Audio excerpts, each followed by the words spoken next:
Hi there, I'm Dana. Welcome to this week's video. Today I want to talk a little bit about props. Now, I know you're probably sick of hearing me talk about props. I talk about them all the time, but today I want to talk about some good props. I get emails sometimes from parents asking me, well, are all props bad? And the answer is no, they're not all bad. And so I want to give you a few ideas here today for what I would call good props. I know that a lot of children develop attachments to something called a lovey. That's what I call it. And that is just some soft toy or version of a toy that they become attached to in a sleeping environment. My first son had a giraffe he called Maggie, and she slept with him every night and took naps with him every night. And you know, it was just a few years ago that he finally put Maggie up on the shelf instead of in his bed. And that was a piece of comfort in the night. I think of it like a pillow, for example. My pillow, I love my pillow. I don't want to sleep on anyone else's pillow. I have a strong attachment to my pillow, and I don't sleep as well when I'm on somebody else's pillow.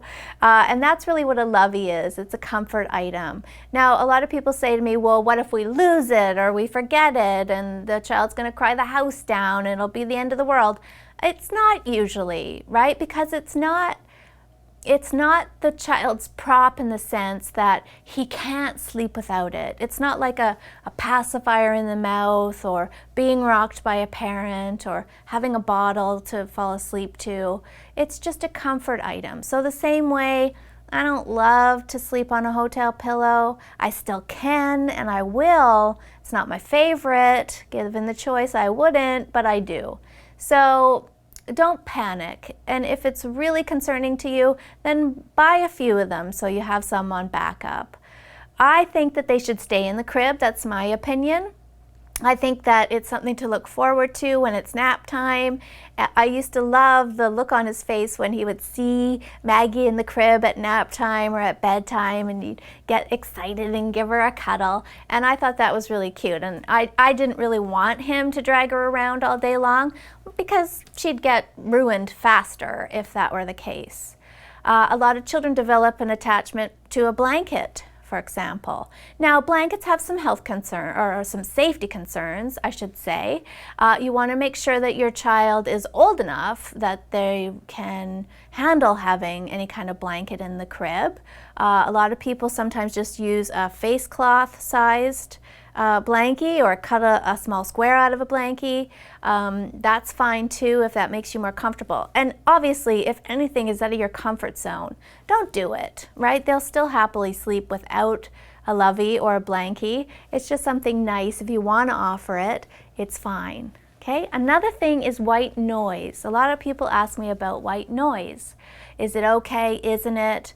There was even an article, I guess it was about a year ago now, that said maybe white noise was damaging to a baby's developing sense of hearing. And I don't buy that one. Studies have shown that babies in the womb listen to white noise, the sound of everything going on in a mother's body, and have recorded it being about as loud as a vacuum cleaner going. So that's pretty loud, and it didn't seem to bother their developing ears in the womb, so I really don't think it's going to hurt their hearing at all now that they're born. Obviously, let's not put it right beside their ear and blast it full volume. That's just common sense, right? I can imagine everyone has some sense around that. But I do find that white noise can be helpful in certain situations. I don't think it helps a baby sleep, but I think it can help prevent a wake up if you have other things going on in the house. For example, a noisy toddler, or crows that start chirping at 5 a.m., or a garbage truck that goes by, or daddy has to get up for work, or you name it, right? There's environmental noise that could potentially wake up your sleeping child. And I always say to people, you know, we're not in comas when we sleep. Anything in the environment that's loud enough will potentially wake up all of us, right? So why wouldn't you want to try to preserve the nap or keep baby sleeping later into the morning with a little bit of white noise to help drown things out so that you don't cause baby to wake prematurely? So I would say go for it. Now, if you have a nice quiet home and there's really no need, then don't start it, because occasionally it can become a bit of a dependency. I've met enough people now who tell me, I cannot sleep unless there is white noise, to know that maybe eventually it will become a bit of a dependency. Even if that's the case though, you can still sleep even if there's no white noise. That's the story you tell yourself, that you can't, but you actually could. If you're tired enough, you will. So it won't be the end of the world if you're traveling and you forget the machine and he has to sleep now without it.